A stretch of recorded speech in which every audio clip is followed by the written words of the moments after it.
Hi friend, आज हम लोग बात करने वाले हैं KRN heat exchanger and refrigeration limited stock के बारे में। इस स्टॉक में आपको काफ़ी बड़ी गुड न्यूज़ आती हुई देखने को मिल रही है, इसीलिए इस स्टॉक में आज के दिन आपको 5% का अपर सर्किट भी लगता हुआ देखने को मिल चुका है। अगर हम लोग इसकी 5 डेज़ की बात करते हैं तो इस स्टॉक में आपको 20.26% का रिटर्न भी आती हुई देखने को मिल रही है।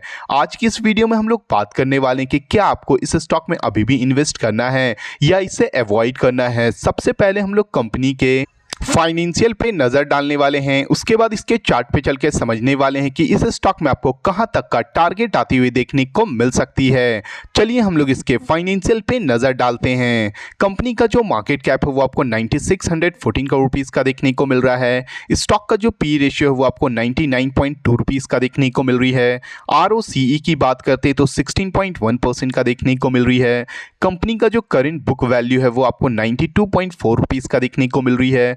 ROE की बात करते हैं तो 14.3% का देखने को मिल रहा है और कंपनी का जो फेस वैल्यू है वो आपको 10 रुपीज़ में देखने को मिल रही है।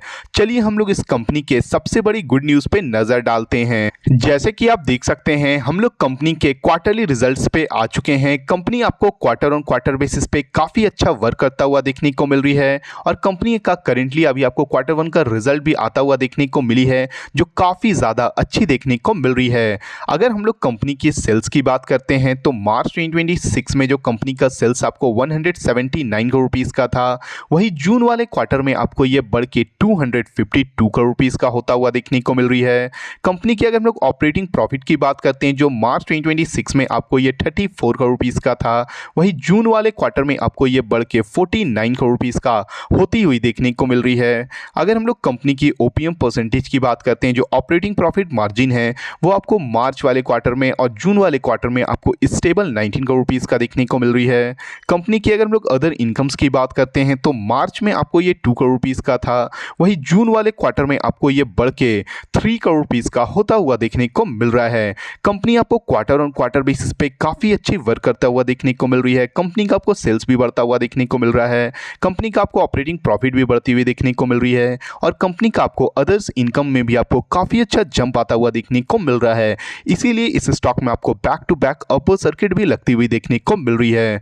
अगर हम लोग इस कंपनी के प्रॉफिट एंड लॉस स्टेटमेंट पे नज़र डालते हैं ईयर ऑन ईयर बेसिस पे तो आप देख सकते हो कंपनी का जो सेल्स आपको मार्च 2025 में आपको ये 430 करोड़ रुपीज़ का था, वही मार्च 2026 में आपको ये बढ़ के 600 करोड़ रुपीज़ का होती हुई देखने को मिल रही है। अगर हम लोग कंपनी की ऑपरेटिंग प्रॉफिट की बात करते हैं तो मार्च 2025 में आपको ये 70 करोड़ रुपीज़ का था, वही मार्च 2026 में आपको ये बढ़ के 112 करोड़ रुपीज़ का होती हुई देखने को मिल रही है। कंपनी की अगर हम लोग OPM परसेंटेज की बात करते हैं जो ऑपरेटिंग प्रॉफिट मार्जिन है वो मार्च 2025 में आपको ये 16% का था, वही मार्च 2026 में आपको ये बढ़ के 19% का होता हुआ देखने को मिल रही है। कंपनी की अगर हम लोग अदर इनकम्स की बात करते हैं ईयर ऑन ईयर बेसिस पे तो मार्च 2025 में जो 12 करोड़ रुपीज़ का था वो आपको मार्च 2026 में आपको ये डिक्लाइन होकर 10 करोड़ रुपीज़ का होता हुआ देखने को मिल रहा है। कंपनी आपको ईयर ऑन ईयर बेसिस पे जो कंपनी का प्रॉफिट एंड लॉस स्टेटमेंट है उसमें आपको कंपनी का सेल्स भी बढ़ती हुई देखने को मिल रही है, कंपनी का आपको प्रॉफिट भी बढ़ता हुआ देखने को मिल रहा है, कंपनी का आपको OPM परसेंटेज जो भी बढ़ता हुआ देखने को मिल रही है, मगर कंपनी का आपको अदर इनकम्स में थोड़ी सी गिरावट आती हुई देखने को मिल रहा है। अगर हम लोग इस कंपनी की अगर बैलेंस शीट पे नज़र डालते हैं तो आप देख सकते हो कंपनी की अगर हम लोग बात करते हैं इक्विटी कैपिटल की तो आप देख सकते हो मार्च 2025 में और मार्च 2026 में आपको ये 62 करोड़ रुपीज़ का स्टेबल देखने को मिल रही है।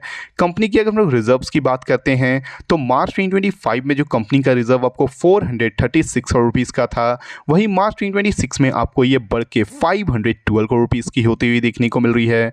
अगर हम लोग इस कंपनी की अगर बोरोइंग की बात करते हैं कि इस कंपनी पे कितना कर्ज है तो मार्च 2025 में आपको ये 33 करोड़ रुपीज़ का था, वही मार्च 2026 में आपको ये बढ़ के 187 करोड़ रुपीज़ का होता हुआ देखने को मिल रहा है। किसी भी कंपनी का जो बोरिंग है जो कर्ज है वो बढ़ती है तो कंपनी के लिए एक थोड़ी सी नेगेटिव न्यूज़ मानी जा सकती है, वहीं पे किसी भी कंपनी का जो रिजर्व बढ़ता है वो कंपनी के लिए काफ़ी बड़ा पॉजिटिव न्यूज़ माना जाता है।